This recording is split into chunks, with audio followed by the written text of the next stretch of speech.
Ladies and gentlemen, welcome back for another video. It's that time. I'm going to do our NFL picks and predictions. We're going to go over all of our Week 5 matchups, break them all down, look at the offenses, the defenses, the coaching, and try to predict the outcome for every single game, the winner, the loser, the final score. But we'll mainly be focusing on the best bets this video, the money lines, the spreads, the over-unders. First things first, though, before we get started, make sure to hit that like button. Make sure to subscribe to the channel. If you have any comments, by all means, drop them below. Let me know who you think is going to win these games.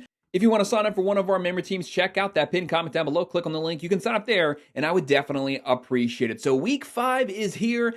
We had a buttload of injuries last week. A lot of quarterbacks out, but we're going to be getting a lot of them back this week. It's going to be some interesting football. The very first one we already have the Thursday night game in the books, kicking things off early Sunday morning, 9:30 a.m. in the morning on NFL Network in London, England, on the other side of the earth. The 2-2 Minnesota Vikings facing off with the 1-3 Cleveland Browns. The Browns' big news here, Joe Flacco, the guy is up there in age. He's about 58 years old. He has officially been benched. They're going to be going with the rookie Dylan Gabriel here. Massive task here. Dylan Gabriel getting the nod. True rookie in London, in Europe, going up against the Vikings, who are a very complete team. Whenever you have teams facing off in Europe, crazy things happen, so prepare for the unexpected. The Vikings come in here, 63.9% chance to win. The Browns, a 35.8% chance. Minnesota, 3.5-point favorites, 36.5 over-under. Minnesota, minus 204. Cleveland, plus 169. This Vikings team, the big news, obviously, J.J. McCarthy,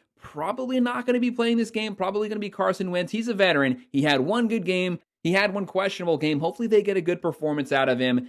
Vikings as a team averaging 25.5 points a game, throwing for 185 yards, running for 109, only giving up 20. This was a team last season, top 10 offense, top 10 defense. They definitely have a lot of playmakers. Obviously, at the running back position, they have Mason. Justin Jefferson might be the best wide receiver in the NFL. He's at least in the discussion. The Browns, they struggled on offense last season, 15.3 points a game. This year, it's actually statistically even worse, only 14 points a game. They have to move the ball. They have a very good defense on paper, but when you're on the field the entire game, you do get wore out. You can only bend so much before you break. They're throwing for 195, running for 85, giving up 25.5 points a game, only 70.3 on the ground. They are shutting down the run game. Great front seven, but they need the offense to help them out. Can they please, for the love of God, to get some points? I have the Vikings, Carson Wentz, J.J. McCarthy. They're still the more complete team. The ground game, the wide receiver core, the defense going up against a rookie in Europe. Give me Minnesota winning this one, 23-14. I have them covering the spread, and I'm going to go with the over. And moving on to our Sunday games, October 5th, 1 p.m. on Fox, the 1-3 Miami Dolphins finally coming off their first win versus the New York Jets on the road here versus the 1-3 Carolina Panthers. The Panthers, their sole win this season was a 30-0 shutout. That's the best performance from them this year. They played really good that game. The rest of them, not the best games. They gave everything they had that matchup. They won it. Can they turn in that same performance again here at home versus a Miami team that a lot of people have a lot of doubts about? Their primary player, their number one threat, Tyreek Hill, he's now out for the season. Tua, he's going to have to step up here. He's going to have to make up the difference. He's going to have to be an accurate passing quarterback, which he hasn't been this entire year, overthrowing people, throwing them short. Please don't get a concussion, Tua. They still have Waddle, they still have Otchin, but that wide receiver core as a whole, they're going to have to step up here, and their defense is going to actually have to play some complete football. Right now, the Dolphins, a 48.7% chance to win. The Panthers, a 50.9%, practically a 50-50 split with the fans. Dolphins, 1.5-point favorites. The over-under's 44.5. Miami, minus 115. Carolina, minus 105. Vegas is letting you know straight up this game is completely up for grabs.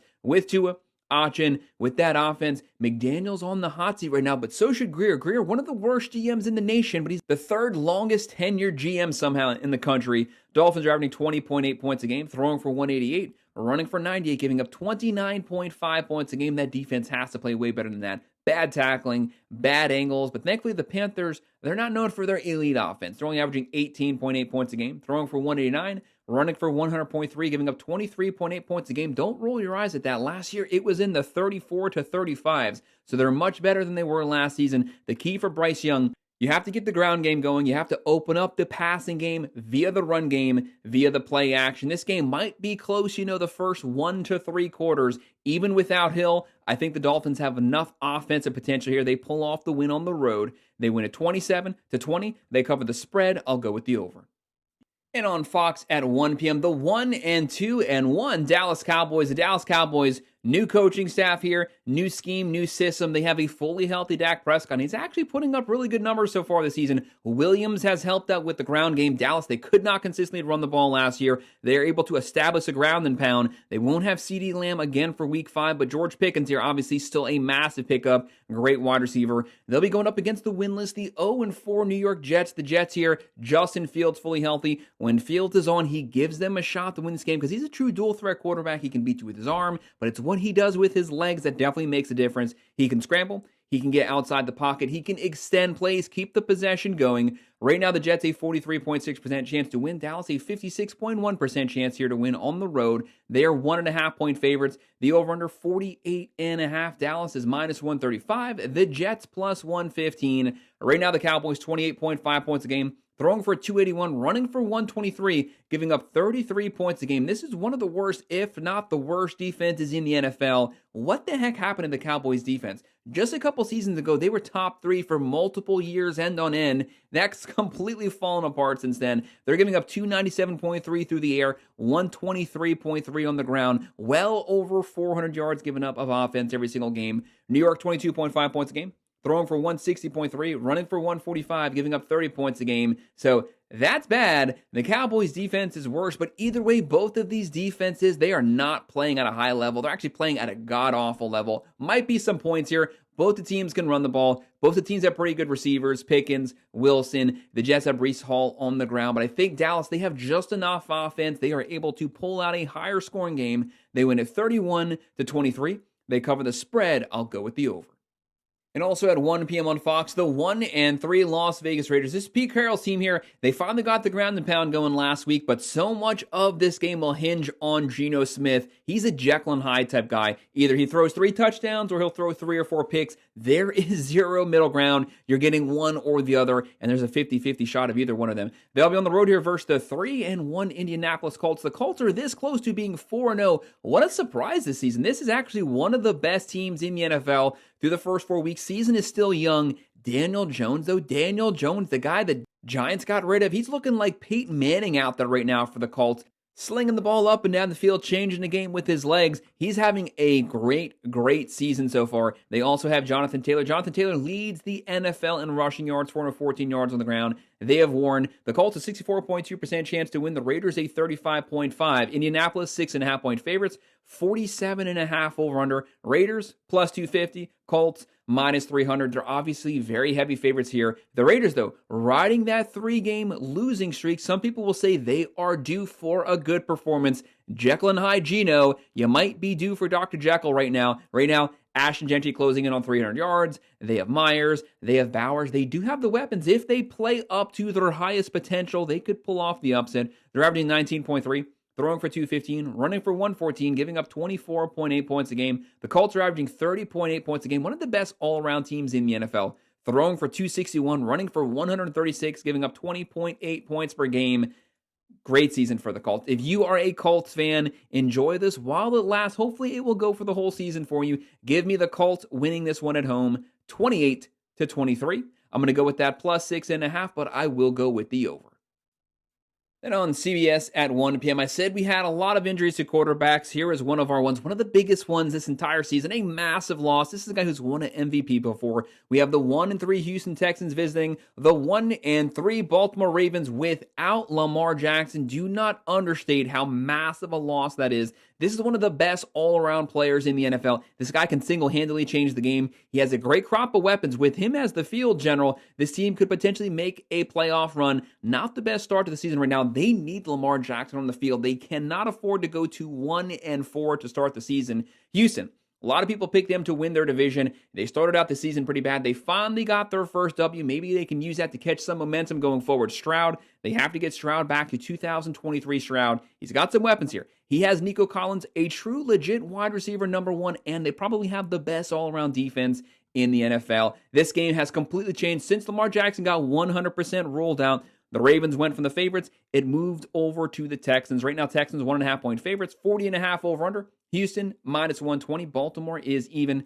Texans, 43.8% chance to win. Baltimore, a 55.8%. The fans are still siding with the Ravens. There is still a chance. Right now, Houston, one of the most god-awful offenses in the NFL. They have the potential there. They have the talent. They just have not been consistently getting first downs. They're averaging 16 a game, throwing for 185, running for 104, giving up 12.8 points a game. Statistically, that is the number one defense in the NFL. Baltimore, a top 3 overall offense. They had the number 3 offense last season. They have it again this year. 32.8 points a game, throwing for 205, running for 134, giving up 33.3 points a game. This defense is extremely awful.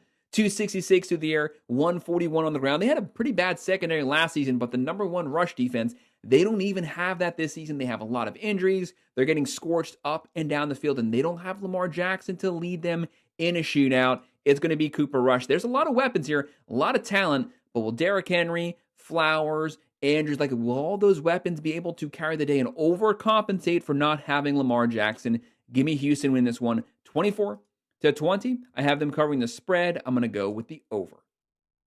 In a very interesting competitive matchup, 1 p.m. on CBS, the 2-2 Denver Broncos. This team started out last season really slow. Around week 5 to 6, that's when they turned the corner. That's when Bo Nix got really hot in this offensive system. Can they replicate that again this season? Now's the time. Get hot, get back above 500. They're on the road here versus the defending Super Bowl champs, the 4-0 Philadelphia Eagles. They are cruising right now. Great offensive roster, great defense, great line of scrimmage football team. The offensive line, the defensive line, and with Jalen Hurts, nobody this season has been able to stop the tush push yet. Right now, the Eagles, 4.5-point favorites, 44.5 over under. Denver plus 190, Philadelphia minus 225. The Broncos, 38.4% chance to win. The Eagles, a 61.3% chance to win. Pretty much heavy favorites here. Looking at Denver, they got some weapons. Nix, dual threat quarterback. He can extend plays with his legs. What I really like about him is he's a very accurate quarterback, but even when he's running, he's still keeping those eyes down the field.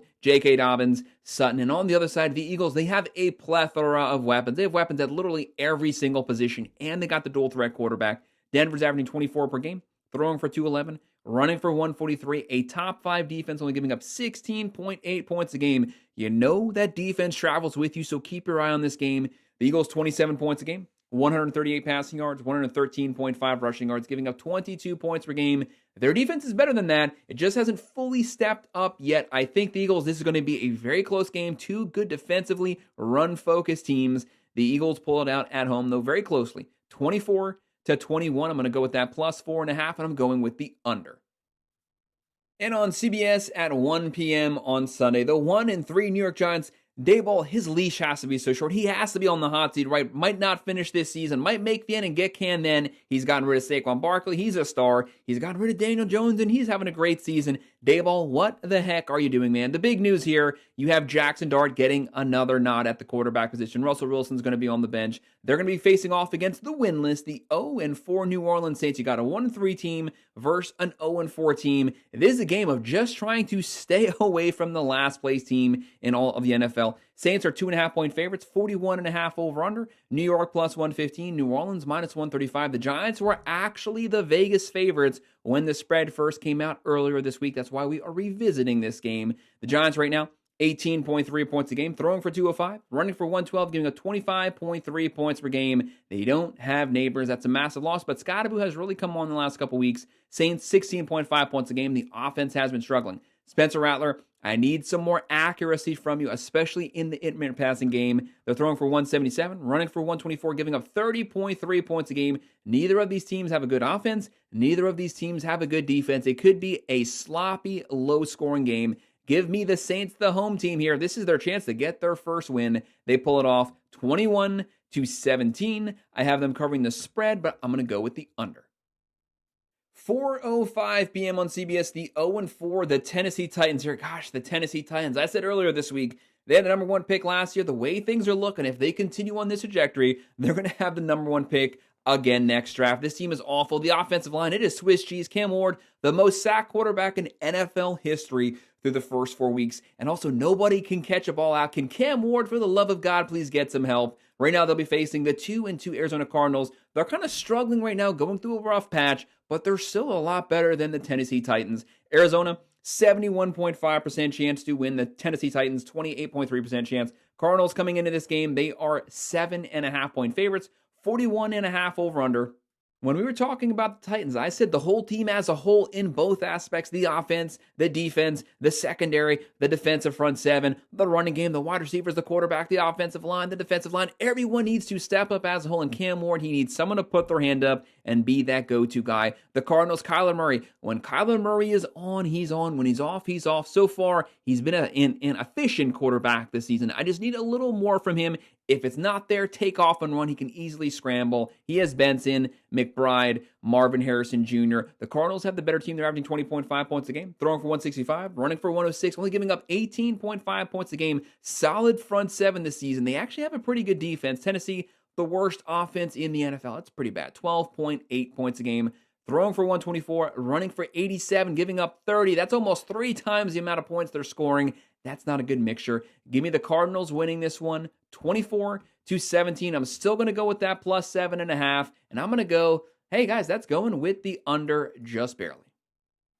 And this is sitting to be an extremely interesting competitive game. CBS, 4:05 p.m. The 3-1 Tampa Bay Buccaneers. They were so close to being 4-0. They have 3 wins, though. 3 solid, good, decisive wins. They won it in the fourth quarter crunch time. You have to give Baker Mayfield some props. This team, they have a lot of heart, a lot of fight on the road versus the 3-1 Seattle Seahawks. Sam Darnold looking pretty good this season. New coaching staff, new scheme, new system, but they have a lot of weapons. Sam Darnold, Kenneth Walker, Charbonnet, Smith and Jigba. They can do a little bit of everything, and they also have a very good defense, and they're at home here. Seattle, very difficult place for the road team to play, but never underestimate the Buccaneers. The Buccaneers, they're just such a gritty team. Tampa Bay, they are the underdog. Seahawks, 3.5-point favorites, 44.5 over-under. Tampa Bay is plus 160. Seattle, minus 190. Buccaneers, 47.6% chance to win. The Seahawks, a 52% chance. Practically a 50-50 split with the fans. The Bucs offense, 24.3 points a game.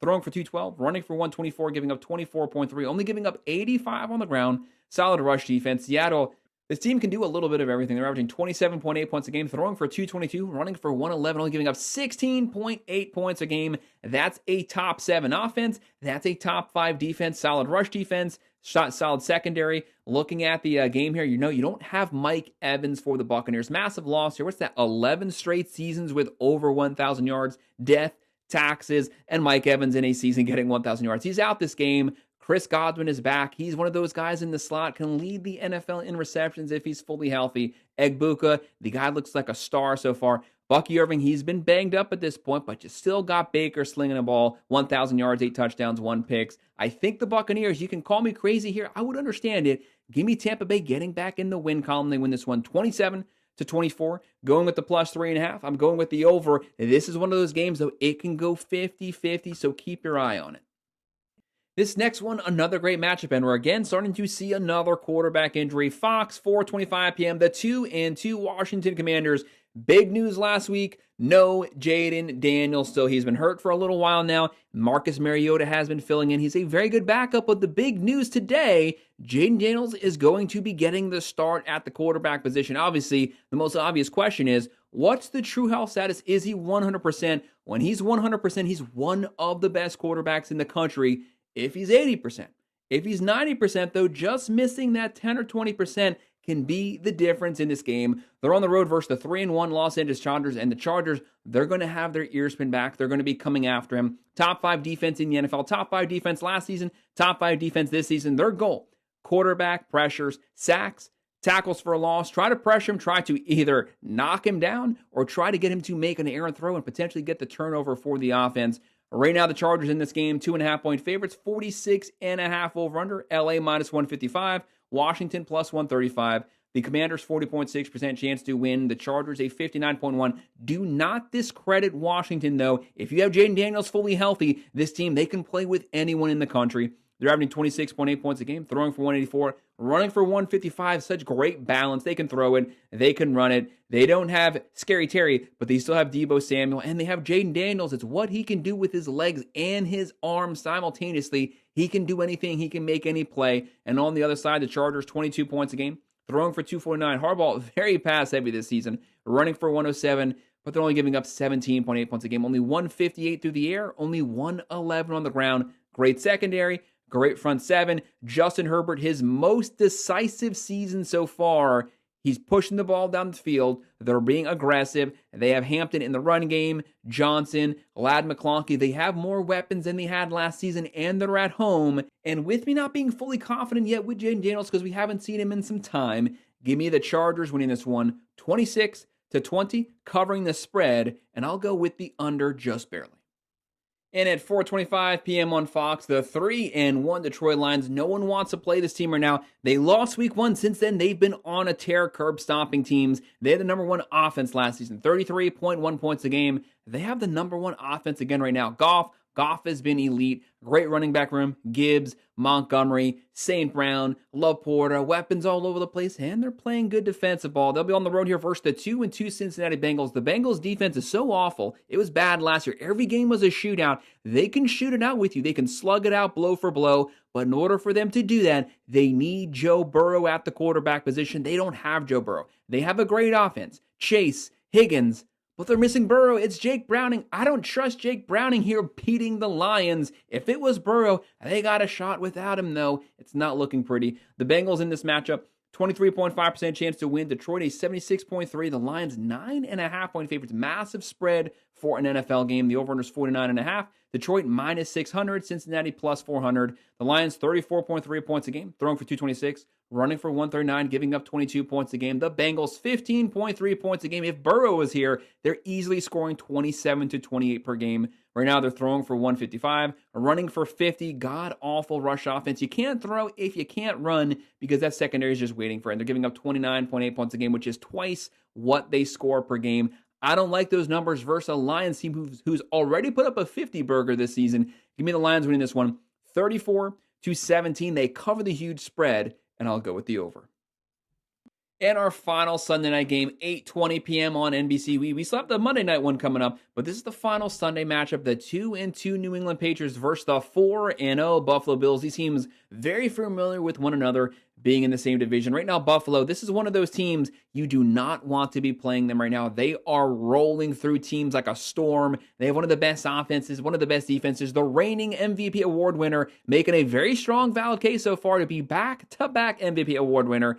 Bills in this game, 71.3% chance to win. The Patriots, a 28.5% chance to win. Buffalo, 8.5-point favorites, 49.5 over-under. New England, plus 380. The Buffalo Bills, minus 550.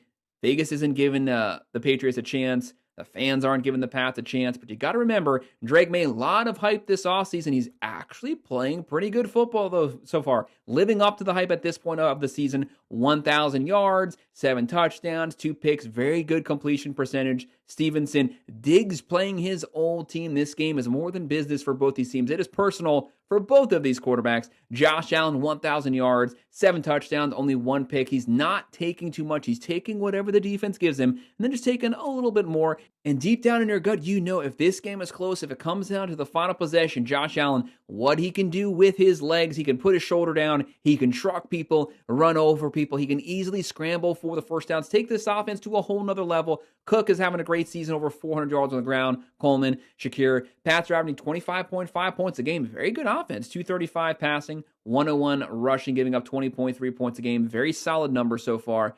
But the Bills, the number 2 offense, 33.3 points a game, throwing for 241, running for 166. That is some true balance, only giving up 22.5 points a game. To me, they have way too many weapons, and they are hot right now. They're at home in Buffalo. The Bills win this one 34-23. They cover the spread. I'll go with the over. And we made it to our final game on ABC, October 6th, this coming Monday, 8:15 p.m. The 2-2 Kansas City Chiefs. They started out the season 0-2. Things were getting away from them really quick. Very hard schedule to start the year. They have since rebounded. And how about that offense last week? It finally showed up, thankfully. The big news, they got Worthy back. He's their number 1 wide receiver. They were struggling to have someone who can consistently open up the passing game as that deep threat down the field. They still have to work on the run game, but you know what KC does. Really good front seven. They get after you. They pressure quarterbacks. They create turnovers. They always give their offense the short field. They play smart football, and they're bringing that with them on the road here versus the 3-1 Jacksonville Jaguars. The Jags 3-1 in Jacksonville.